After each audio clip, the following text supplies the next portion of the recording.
Gentlemen, good to see you. Germain Lussier, io9. Hey, Great to Dre. see Good to see you. you. I told John a couple weeks ago, I've watched these through now like three times, and I love them so much. And before I get into my nerdy specifics, I just want to go big picture. Like, can you guys even grasp what you've done? You made a six-season sequel to like your favorite movie franchise. Like, can you fathom that you were able to pull that off? And have you let it like sink in yet? It's sunk in. We've hung out with Marty Cove enough where we're like, yeah, this is not a dream. But we at the same time, I think now that we're doing press for it, it's just like you really appreciate the fact that we were able to get 6 seasons in this day and age. That maybe, when we started this, we pitched it back in 2016, 2017, when we started getting the rights to it and everything.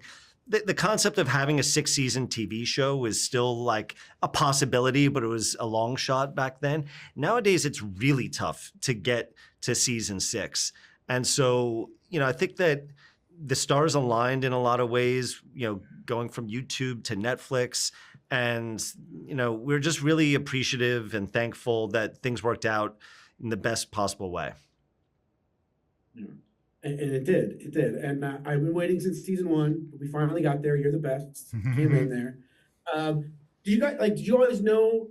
I knew you always know that there was like, had to be the right moment. But when did you know that was the moment? It wasn't always a moment that you had in mind. It was a moment that we've had in mind for a very long time. It was, we loved the idea of it being in the final episode. We loved it being during a training montage with Johnny and Daniel. So yeah, it kind of it landed exactly where we wanted it to. We thought it had to be a really special, iconic sequence going on if we're going to use a song that is that meaningful to the fans of this franchise. Right. So like, how long? I mean, I'm sorry. The show wraps up, in the way that it kind of starts. It becomes about Johnny and the rebirth of Cobra Kai. So how conscious were you guys of fulfilling that, of redeeming Johnny and Cobra Kai? And was that always like the day one pitch that when you talked to Ralph and William, you were like, and then eventually, it'll be that. Was that all, or did you kind of build to it without knowing? We shared that more with each other than with them. We dribbled out a little bit to them, as it became real. We didn't want to lead with something that then we changed our minds about in a mid-season way, and they got very attached to or precious about. So whenever we sat down with them to tell them, a full season, it was usually at the top of a new season. We would unveil a little bit more of the surprise awaiting them. But it was always our intent to see Johnny, gain control of his own dojo again. And we knew, right from the beginning, it was probably almost definitely going to be Cobra Kai again, because that seemed like the best story. If we could figure out a way of painting Johnny out of getting him out of a corner that he was painted into, where Cobra Kai, he gained control of it again for the wrong reasons. Kreese got it for worse reasons, and Silver just made it toxic. If we could somehow make that, be powerful again in the right hands, and the only hands that it can flourish in without losing its edge, but with also having a knowledge of what came before it. That was our charge in front of us. So when it became time to do that, we unveiled the plan to them. Yeah. But it feels like you had an idea, because if you look at those episode titles, they do directly reference that very brief moment in the first movie. So what about the episode titles? To the bookend episodes. Right. Yeah, no, it was, we talked about the last episode being that title, Ex Degenerate, for a long period of time. And yeah, it was just, this was the bookend. I mean, in the very first episode, you see Johnny is driving to Head Games and he's thinking about the tournament. And you just get the sense that he would kill to just be back there and get a second chance at that. And, we wanted it where in the final episode, he gets that second chance. But now there's like, with that comes a lot of pressure. Like if he screws it up, then he's just going to feel like he's a loser. That was the big thing in the last episode was figuring out like, well, what are the stakes in a world where, you're not worried about Terry Silver anymore or Kreese. And really what you're worried about is Johnny getting what he wanted at the very beginning, and having that fulfilling moment. Yeah, it is wonderful. What about the specifics of the Seikai Taikai in these last episodes? Like, did you know the kind of twist that they would jump back in as Cobra Kai, kind of with that loophole, and that who was going to win? Tell me a little about that. That was something, before each season, the three of us kind of have our general game plan for the season that we explain to the writer's room, and then we all work on it together from there. And this is, how we knew that we were going to have Johnny at the end. We knew that they were going to be Cobra Kai in the end. We wanted specifically, Miguel and Johnny as Cobra Kais to have these final victories. And it was, the big key, and this is something that we've also been talking about since the very beginning of making the series, was, eventually Johnny Lawrence, not necessarily forgiving Sensei Kreese, but having, a resolution with Sensei Kreese where he expresses the appreciation for what he learned for him, but expresses the pain that Kreese gave him, and for Kreese to give a proper, genuine, heartfelt sorry. And, when we were looking at the machinations, we made little choices in the middle five about talking about, that you can play around with the rosters and things like that going on, the Terry Silver references, and, with, Devin stepping down and Kenny coming in, like all those kinds of things, were purposeful so that it can be believable that that these guys as former Cobra Kais could step in at a time when, Quan is no longer, part of the equation. Oh man, and that scene at the end of 14 with Kreese and Johnny in the hallways. Oh my God, guys, so good. Killing Kreese in silver in a boat explosion.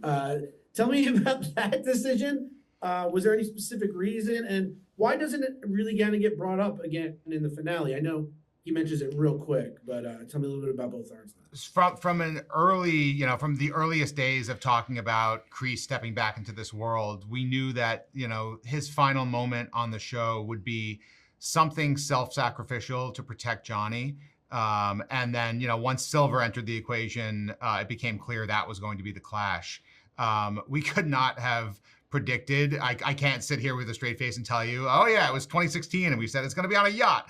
But prior to season 6, we decided it's going to be on a yacht, and we pitched the season to Sony and to Netflix, and they said, okay, well, we can say yacht in pencil right now, but really, what's it going to be? And we're like, it's going to be on a yacht, and we were pitched by the studio, by our line producer, by just about everybody. What if it's this house over here? What if it's this mountaintop over here? And we're like, guys, it's a yacht. It's on the ocean. We're going to do this. And that was probably the most stubborn we've ever been, because we've seen such spectacle with fights to this point. Season 6 really is a martial arts spectacle in so many ways, especially, part 2 and the premiere fights at the end of part 3. We've seen house fights, we've seen school fights. We've already seen the biggest house fights, between Silver's house and the LaRusso house. Having another fight in a house just didn't make sense, but having a fight on a boat and having that boat explode into a million pieces, if we could pull that off, we were just so happy. The moment that was the last thing we shot of anything for season 6 was we were on that boat. When you see that drone shot and people are fighting, we're in there, on a monitor watching this thing, as the sun is setting and we can't believe we're getting this. And it just became this bombastic relationship had to go out as explosively as possible, and that it felt very apropos. I just wanted to add that, there have been numerous times in the past where John Kreese is supposedly dead, and yet he's come back. And we never actually see any bodies. It's fair to assume that he died based on the explosion, but it was a very far back shot. If you watch the show Landman, you see that explosions can sometimes the blast can actually blow the body away so that they're actually shielded from the fire. Hayden's pitching an animated series called A Very Badly Burned Kreese. I'm saying Kreese and Silver, I'd like to think, are still alive. But to answer your other question about in the finale, I think we wanted to be clean of that in the finale. We wanted the feelings of the finale to be grounded and back in the world where we started. We did, this is something that we did cut. We filmed it, and while filming it, we knew we probably weren't going to use it, but we wanted the option. You know how there's the montage towards the end where you see where that lands on the magazine with the Sports Illustrated magazine. Yes. We filmed beyond that where the camera drifted over and you saw another magazine with Terry Silver on the cover and it being like, where is, billionaire missing Terry billionaire, Silver? It's a yeah. missing billionaire. And we even had Marty Cove there with his hand pick up the magazine just in case.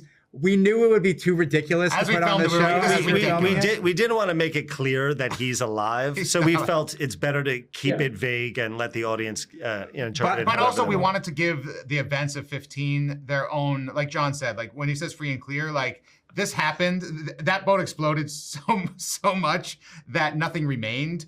And they're not going to really find anything that washes ashore from that boat for a few days. So give them their day to not even know that there was a self-sacrifice, to not even know, just to carry forth in a world without sabotage.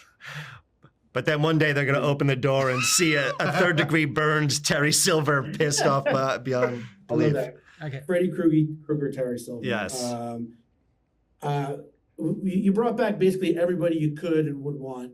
The one that everybody always asks about is Hilary Swank, who doesn't show up. How close were we, if at all, to ever having her on the show? Yeah, it's one of those situations where we always explore. We try to find out what the options are because we don't control all these actors' lives. It was no guarantee that we were going to get Yuji or Thomas Ian Griffith back. So we explored it, but we learned pretty quickly that wasn't going to happen in the final season.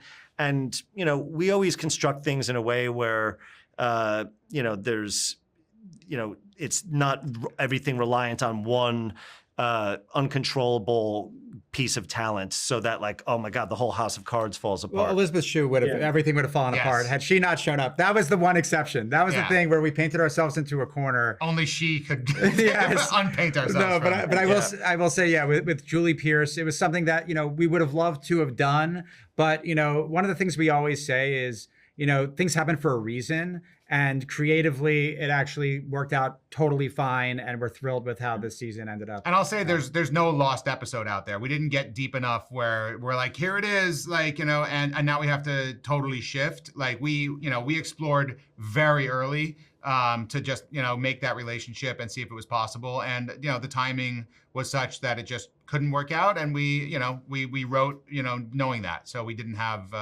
any kind of remorse. I rewatched Next Karate Kid before these episodes just in case. And I gotta say, I'm kind of glad to bring her back because, oof. All right, tell me a little about the final scene. Why is that there kind of as a little button? And is it because I'm guessing I was obsessed with You're the Best, but other people were obsessed with The Fly, and you just wanted to give them that? Is that it? Or tell me a little about why that's in there. I think we just wanted to have a palate cleanser. Like, you have that last scene of Johnny in the dojo and you're seeing Daniel and you're realizing what the new normal and the new balance of the Valley is going to be. And there was a degree of not wanting to say goodbye as we were writing and just kind of wanting to drop in on their lives on a later date and just to show the audience that it's going to be okay. That these two are look, they're friends. They're having lunch. Johnny doesn't know how to pay his taxes. And then The Fly was really the cherry on top. It was something nice to just kind of tie a nice little bow around Daniel's relationship with Miyagi this season that he had, quite a tumultuous affair with. It was just one more moment, it was literally like us saying like, it's going to be okay. And us just wanting one more bite at a scene with these two guys together. Yeah. And to pitch your Back to the Future show. Of course, and backdoor pilot, Right. We get the Pearl explanation in the finale for Miyagi, but we never really find out more about his time at the Saikai Taikai. I know you've said maybe a Miyagi thing. So is it on purpose that we don't learn more about that at this point? Well, we talked about things. I'll say that we had a game plan. We've talked about what happened, and then we realized like you don't need to know all the details. A lot of times you don't know every single thing. What's more important is that Daniel has come to terms with the fact that, Mr. Miyagi was a human being just like him. Probably not everything was great, but the story of the necklace kind of gives him that added sense of confidence that there's always, a different side to the story that you don't know. So yeah, we've found out this thing about Mr. Miyagi fighting in the Saikai Taikai and killing somebody.